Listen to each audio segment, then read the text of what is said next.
Americans aren't the only ones who've been closely following this Democratic primary season. Overseas, the presidential nomination process has garnered a lot of attention, especially in Europe, where support for Barack Obama has steadily grown in recent months, causing some people to wonder, could a black president improve the United States' image overseas?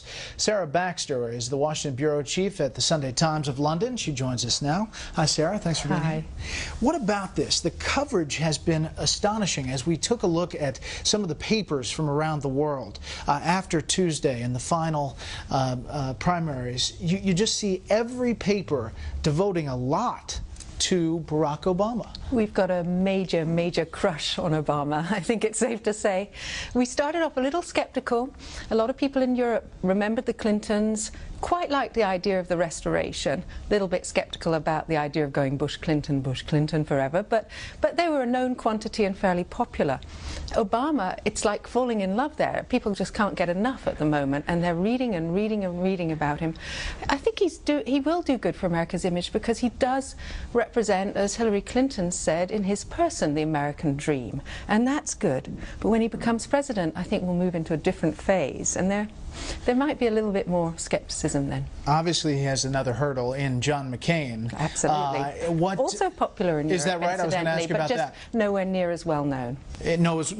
Nowhere near as well known. Interesting. Despite his time, he's been around a long time, but you know, we don't pay that much attention to the affairs of the Senate. We paid attention to him in 2000, getting to know him again now. But Obama has become the new kid on the block, and he's the one that's garnering all the pages.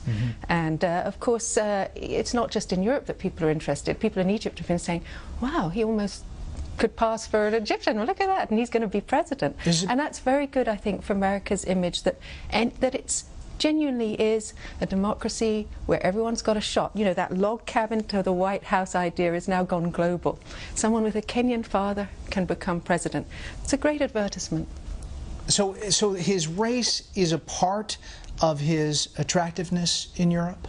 Yes, it is. Also his willingness to talk to his opponents, that's considered a good thing after Bush. In Britain, for example, we've still got diplomatic relations with Iran, so the idea of talking to Iran is not such a shocker.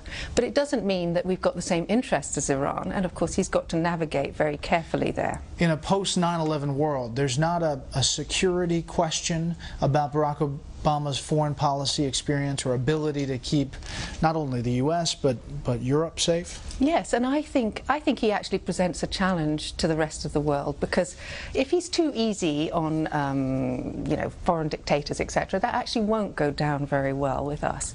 If, on the other hand, he can present a challenge to people abroad to say, look, don't blame America. America is a country where anything is possible. Don't join that crowd that always plays the victim, which I think the rest of the world's been getting away with for rather too long.